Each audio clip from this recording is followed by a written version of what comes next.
if I'm honest, I think if I wasn't being given help and know that help was coming, I couldn't live like this. And I've said that to people, and I don't think people realise that this is serious, that it is a life or death situation, that many people I know of who haven't felt that they haven't been able to take the process or haven't been able to, for whatever reasons, have ended their lives, and I know that it would have been the same for me. The fear of not transitioning eventually just overtakes the fear of transitioning, so it was terrifying to think of my life as not doing it. I'd hazard to think if I'd still even be here. I wouldn't be me. I'd still be stuck in the same sort of feelings of anxiety and just depression. It's kind of hard because you sort of look at the girl pictures and you don't want to be remembered for that, but it's a part of life, you know. I was working out who I was. Oliver always knew something didn't feel right. Sort of something I've always really known. I don't really remember a time where I didn't feel comfortable with the female body. I've always felt uncomfortable with that, and I've always known that something felt out of place, really. Life for Oliver began to look up when he started taking testosterone in April last year. Sort of that feeling and knowing that it was going into my body, it was an immense sense of relief, and I had to try not to cry because, you know, it was finally going to happen and it was finally underway. This is my voice, day 1 on testosterone. 8 months on testosterone, shot number whatever it is tomorrow, and this is my voice. So I'm a year and 2 days on testosterone and more than happy with my voice. Oliver had top surgery in November last year. This procedure removes breast tissue to create a masculine chest, and today Oliver is going to see his surgeon for his checkup appointment. How are you feeling? I honestly feel incredible. Obviously the result is better than I could have ever dreamed, and the healing's gone so well, and I've had no problems as well. Oliver is one day hoping to have bottom surgery to complete the full reassignment, which creates a penis. But of course, the different gender reassignment surgery processes can carry an element of risk. Our role is to make sure that patient's having surgery at the right time of their journey. So that's why they need to have psychological assessments prior to even coming to see me, prior to going ahead with surgery. So to minimize the risk, because there will always be risk. Every surgery is risky. You know, unfortunately, you're dealing with living human tissue and things can go wrong. The common things, bleeding and infection, are pretty rare. What patients like Oliver are really worried about, because they read a lot on the internet, is about nipple loss, because we're doing a free nipple graft and the nipple's not healing well and they lose a nipple. Fortunately, that should be rare. Scars are an inevitable part of almost all surgery, and our role is to try and manage those scars, try to work with our patients to get the scars as good as possible. Since Oliver's top surgery, his life has changed dramatically. Mr. Inglefield has changed my life in so many ways. Like, my confidence has soared. I can go swimming again, and like when I wear clothes, I don't have to worry about anything like bulging out. Everything's nice and flat as it should be. Being in a relationship has made me even more confident as well, because like I feel like some trans people feel like they're unlovable because of the whole thing. Like, some people can be put off by that, and it just makes you feel better knowing that you're not unlovable really, and you're not like an outcast. Jordan has had a breast augmentation process, and that's all she's doing. She's a singer, songwriter and comedian. But behind this successful career was a struggling woman trapped inside a man's body. At 26, Jordan came out as transgender in 2014 and started taking estrogen in 2015. And then in 2016, she had breast surgery. Following all of this, Jordan made television history.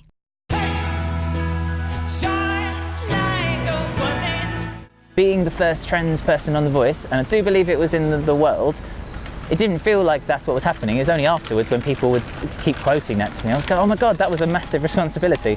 But when you're there, it's about getting to the next round, and to the next round. I was advised to not turn on my Twitter or Facebook because you're going to get a lot of hate. And there was a lot of hate, but there was an awful lot of love. A lot of love as well. Jordan's parents had no idea she was a trapped woman, but they were very supportive when they found out. My parents had no idea, because before I transitioned, I went the opposite way and I started working out like crazy, trying to build myself into this big, strong, like masculine character. So I told my mum, and she just said to me, oh, okay, what kind of woman are you going to be? Which I thought was a really weird question, because you don't just choose that, you know, you just are what you are. And I had to text my dad because I was too afraid to tell him, and then he texted me back straight away to say, well, you're always going to be my kid, so it's, you know, it's all good. Her fiancé Helly has also been really supportive. Helly paid for a lot of Jordan's surgery, and they plan to get married in the near future. Yeah, she's the only person I've really met in my whole life that has never made a comment about it, because she doesn't think about it. I just don't care. Unlike Oliver and Jordan, Rosalind's journey has been a bit more of a struggle. Rosalind was born with a hormonal imbalance, having more estrogen in her body than testosterone. Whilst she identifies as a woman, she's still waiting to start any official processes. Rosalind was referred by her GP over 2 years ago, but the waiting time at the Nottingham clinic has gone up. Her appointment to be assessed for the full reassignment is due to take place in August. But from a young age, she always knew something didn't feel right. I think there wasn't a pinpoint moment because it took a lot. It took me to go through puberty and having dysphoria issues with my body. From as young as 3 years old, it's funny actually, speaking to my nursery teacher, I'm still good friends with her, and she said, oh, it was very obvious, you were a very feminine child. And I couldn't really understand as a child why everybody told me that I couldn't play with dolls. Rosalind's father hasn't been in her life as much as she would have liked and was very unsupportive of her decisions. And he turned around and he said, what do you mean the reassignment? And I said, I need gender reassignment. It was just death silence. He looked at me with this absolute look of contempt and said, why would you want to mutilate yourself and then stuff yourself with silicone? Like, it's not right. I said, well, what makes you think that I'm going to stuff myself with silicone? And, you know, it was disgusting, and the fact that I was shocked really at how little he knew about it. Unfortunately, Rosalind has had many relationship struggles because of being transgender, which has sometimes even led to parental intervention from her parents' partners. Josh, he was lovely, however he introduced me to his mother quite early on, and I hadn't had a chance to sit down and explain to her what I was going through and who I was as a person.